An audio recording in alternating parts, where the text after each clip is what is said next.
It's an essentially all Leafs edition of the quiz. The evil quizmaster apparently wants a ring too there.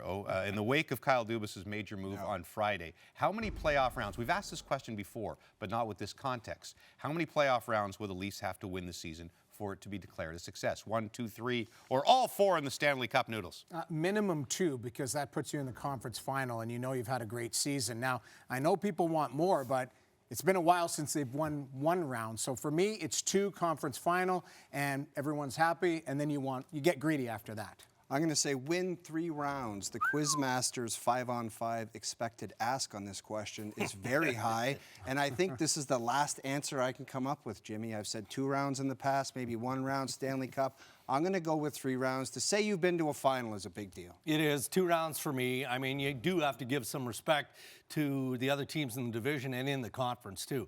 Get by Tampa Bay. Who are you looking at? Carolina, Boston? I mean, just pick your poison there. They're really good teams. 2 rounds is a success. Yeah. Ridiculous 3-goal start for O'Reilly between Tavares and Marner. So we ask, will O'Reilly be a top 6 forward or a third-line center on opening night of the Stanley Cup playoffs against the likely Tampa Bay Lightning? Top 6 forward, some recency bias in this answer, Jimmy. Did you watch that period? They were flying out there. They were doing all the right things. They were complimenting each other. They had the puck the whole period. Obviously, the finishing is the best part of it. But you look at this magic. Obviously, it's 1 period. Let's calm down.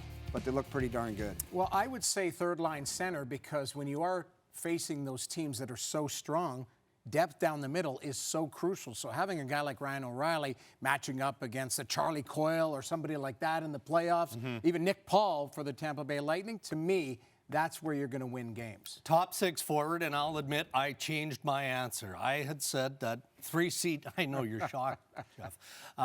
Look, it's all about the chemistry there, right? I mean, Marner, 3 primary assists in that first period. How do you mess with that line? You can't. So if they're shut out in the second period, you'll change your answer back. If the Leafs add what we'll call a lowercase blue liner, so forget the Matthias Ekholms and Dmitry Orlovs, who would be the best fit? Vancouver's Luke Schenn, Chicago's Jake McCabe, Seattle's Carson Soucy-Driggs. Well, I'm going to say Jake McCabe because given the list of defense that we were provided by the Quizmaster, Jake McCabe is an upgrade on the other guys. With all due respect to the experience of those players, the problem is the asking price. It's 3 draft picks for McCabe. Might be too much.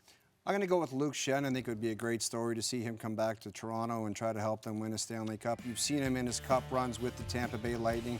Big, strong guy. He did know his role. He was coming in and out of the lineup. And I just love a defenseman that cross-checks people in front of the net in the lower back, and it really hurts. I like that a lot.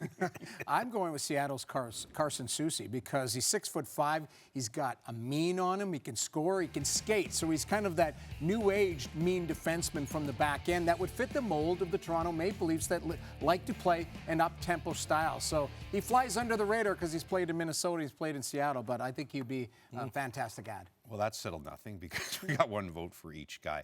Belief or make belief. The NHL needs to go all NBA slam dunk contest Mac McClung and bring in the best shootout trick artists from all over the hockey world to liven up the All-Star Skills Snooze Fest. This guy's just a bit player, just signed with the Philadelphia 76ers. Never really played in the NBA, but he was the star of the slam dunk. Should the NHL do the same, Driggs? Make believe don't need any of that nonsense. What you need is to find a way to elevate the compete level from the player's perspective, both in the skills and in the game, and tighten things up. From a time perspective, it has to be shorter. Don't want any of that entertainment nonsense.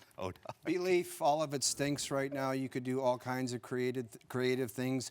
You could have an alumni accuracy shooting. I could partake in something like that. You could have guys off the street coming in and doing moves like this. I want to get on a committee to help make the All-Star game better, and I'm being serious. Do you want to head up that committee? How many meetings a month? I don't know how to head up a committee.